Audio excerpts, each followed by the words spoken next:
이 종목은 다시 오를 것 같았어요. 주식시장의 예측 불가능성은 언제나 존재했지만 저는 이 기업의 잠재력을 믿었고 긍정적인 뉴스 기사들과 업계 동향에 매료되어 투자를 결정했었죠. 하지만 기대와는 다르게 주가는 제가 매수한 이후로 지속적인 하락세를 보였습니다. 매일 아침 시장이 열릴 때마다 불안감에 휩싸였고 결국 저는 깊은 고뇌 끝에 손절이라는 어려운 결정을 내리게 되었습니다. 그날의 복잡했던 감정들, 그리고 그 과정을 통해 얻게 된 소중한 배움의 가치들을 오늘 이 자리에서 여러분과 솔직하게 이야기해 보려고 합니다. 주식 투자를 처음 시작하는 주린이들에게 손절은 마치 피하고 싶은 숙제와 같은 존재일 것입니다. 저 역시 예외는 아니었습니다. 안녕하세요, 여러분. 오늘은 제 주식 투자 여정에서 가장 큰 전환점이자 아픔을 동반했던 손절에 대한 이야기를 해볼까 합니다. 주식시장에 발을 들여놓고 처음으로 이렇게까지 심각하고 진지하게 고민했던 순간은 없었던 것 같습니다. 주가의 하락과 함께 제 자산이 줄어드는 것을 보면서 한편으로는 제 자신이 한없이 작아지는 듯한 자괴감에 시달리기도 했습니다. 내가 과연 투자를 할 자격이 있는가라는 근본적인 질문 앞에서 혼란스럽기까지 했죠. 처음에는 손실을 확정하는 것이 자존심 상하고 막대한 후회가 밀려오는 감정을 주체할 수 없었습니다. 하지만 시간이 지나고 그 경험을 객관적으로 되돌아보니 이제는 비로소 그것이 단순히 돈을 잃은 패배가 아니라 투자의 세계에서 한 단계 더 성장하기 위한 필수적인 성장의 통증이었다는 것을 깨닫게 되었습니다. 주린이로서 겪을 수밖에 없는 통과 의례이자 더 나은 투자자로 거듭나기 위한 귀중한 밑거름이었다고 생각합니다. 제가 어렵게 손절을 결정하게 된 종목은 바로입니다. 이 기업은 제가 투자를 시작할 당시 매우 유망한 산업 분야에 속해 있었고 여러 매체에서 긍정적인 전망을 쏟아내는 기사들을 쉽게 접할 수 있었습니다. 특히 혁신적인 기술 개발 소식과 시장 점유율 확대에 대한 기대감은 저를 포함한 많은 투자자들을 흥분시키기에 충분했습니다. 저는 이러한 뉴스 기사들을 보고 이 종목에 대한 기대감이 한껏 부풀어 올랐고 당시 주가도 꾸준히 상승하는 추세였기에 충분히 분석했다고 판단하여 매수 버튼을 눌렀습니다.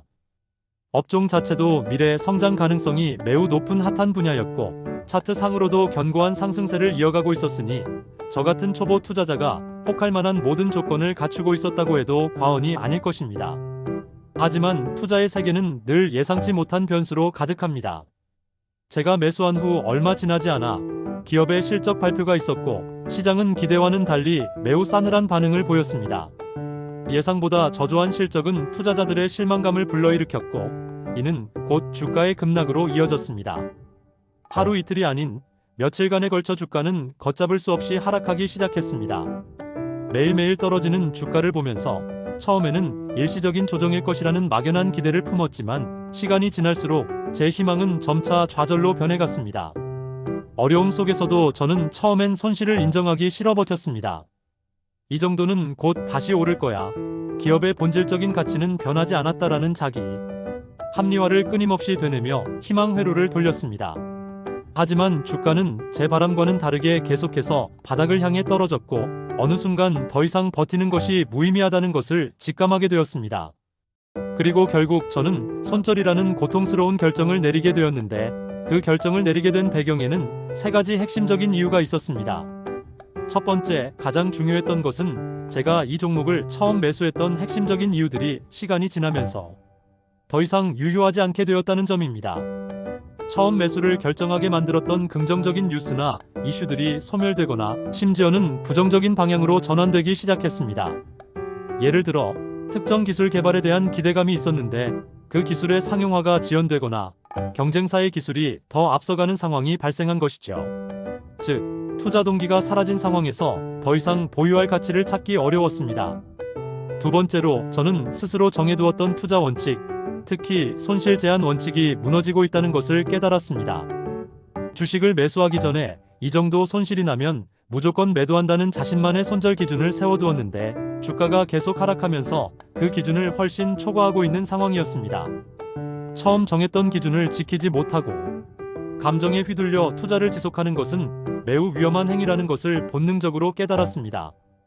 세 번째이자 어쩌면 가장 위험했던 이유는 이 종목의 지속적인 하락으로 인해 저의 감정 상태가 극도로 불안정해졌고 이것이 다른 매매에도 부정적인 영향을 미치기 시작했다는 것입니다. 주식 창을 볼 때마다 스트레스와 불안감에 휩싸였고 합리적인 판단보다는 공포나 분노 같은 감정이 앞서는 경우가 잦아졌습니다. 심지어 다른 종목의 매매에서도 충동적인 결정을 내리거나 과도한 공포에 휩싸여 수익을 놓치는 일도 발생했습니다.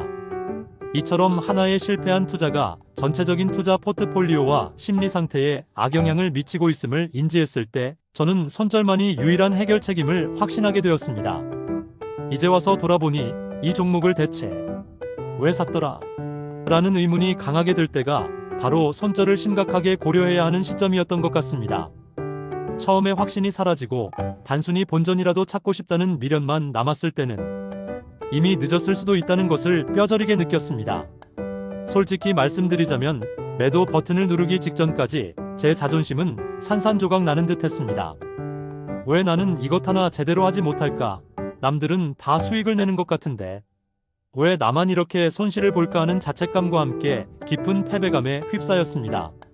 손가락이 매도 버튼 위에서 한참을 머뭇거렸고 심장이 쿵쾅거리는 소리가 제 귀에 생생하게 들리는 듯 했습니다. 하지만 용기를 내어 매도 버튼을 누르고 손실을 확정 짓자 놀랍게도 그 순간 저를 짓누르던 엄청난 심리적 압박감에서 벗어나면서 오히려 마음이 한결 가볍고 편안해지는 것을 느꼈습니다. 물론 손실이 확정된 것은 가슴 아픈 일이었지만 더 이상 주가의 등락에 일희일비하지 않아도 된다는 안도감이 더 컸습니다. 그리고 그 과정을 통해 저는 중요한 사실을 깨닫게 되었습니다. 손절은 결코 투자에서의 패배나 실패를 의미하는 것이 아니었습니다. 오히려 더 큰 손실을 방지하고 제가 다시 투자를 시작할 수 있도록 만들어주는 귀중한 기회라는 것을 말입니다. 마치 넘어져서 무릎이 까지면 소독하고 새살이 돋아나도록 기다리는 것처럼 투자에서의 손절도 잠시 멈춰서서 상황을 재정비하고 다음 기회를 준비하는 과정이라는 것을 몸소 체험한 것입니다. 비록 아픔은 있었지만 이 경험은 저에게 투자의 본질에 대해 다시 한번 깊이 생각하게 하는 계기가 되었습니다. 이 고통스러운 손절 경험은 저에게 셀 수 없이 많은 귀중한 교훈들을 안겨주었습니다. 단순한 지식 전달을 넘어 저의 투자 철학 자체를 송두리째 바꿀 만큼 강력한 배움의 시간이었습니다. 첫 번째로 투자할 때는 어떤 종목이든 매수하기 전에 반드시 그 이유를 명확하게 정해두어야 한다는 것입니다. 왜 이 종목에 투자하는가? 라는 질문에 명확하고 논리적인 답변을 할 수 있어야 합니다. 단순히 남들이 좋다고 하니까 혹은 주가가 오르는 것 같아서라는 막연한 이유로는 결코 성공적인 투자를 지속할 수 없다는 것을 깨달았습니다. 기업의 가치, 성장성, 시장의 변화, 재무 상태 등 다각도로 분석하여 자신만의 투자 시나리오를 세우는 것이 중요합니다. 그리고 그 투자 이유가 훼손되거나 사라진다면 미련 없이 매도를 고려해야 합니다. 두 번째 교훈은 손절 기준을 반드시 미리 정해두어야 한다는 점입니다. 감정에 휘둘리지 않고 냉철하게 손실을 관리하기 위해서는 예를 들어 매수 가격 대비 마이너스 5% 또는 마이너스 10% 하락 시 무조건 매도한다와 같은 자신만의 명확한 원칙을 세우고 이를 철저하게 지켜야 합니다. 많은 주린이들이 손절 기준을 정해두지 않거나 정해두었더라도 지키지 못해 더 큰 손실을 보는 경우가 허다합니다. 하지만 이 기준을 지키는 것은 장기적인 투자 성공을 위한 필수적인 방어막 역할을 합니다. 미리 정해둔 기준은 투자의 나침반이자 비상 상황에서의 탈출구와도 같습니다. 마지막으로 손절을 한 후에는 그 경험을 회피하거나 잊으려고만 하지 않고 반드시 복귀하는 시간을 가져야 한다는 것입니다. 왜 손절하게 되었는가? 어떤 점에서 판단이 잘못되었는가? 다음에는 어떻게 해야 이런 실수를 줄일 수 있을까? 와 같은 질문들을 스스로에게 던지고 일지에 기록하며 교훈을 얻는 과정이 매우 중요합니다. 손실을 통한 배움은 그 어떤 투자 교육보다 값진 자산이 됩니다. 처음에는 손절이 아깝고 그로 인한 손실이 쓰라린 것은 당연한 감정입니다. 하지만 중요한 것은 그 부정적인 감정에 너무 깊이 매몰되지 않고 감정적으로 흔들리지 않는 훈련과 연습을 꾸준히 해나가야 한다는 것을 뼈저리게 느꼈습니다. 감정적인 매매는 필연적으로 실패로 이어질 확률이 높기 때문입니다. 오늘의 경험을 통해 얻은 교훈들을 다시 한번 정리해 보겠습니다. 첫째, 손절은 결코 투자에서의 패배를 의미하는 것이 아닙니다. 오히려 이는 장기적인 투자 전략의 필수적인 일부이며 더 큰 손실을 막고 다음 기회를 위한 발판을 마련하는 현명한 선택입니다.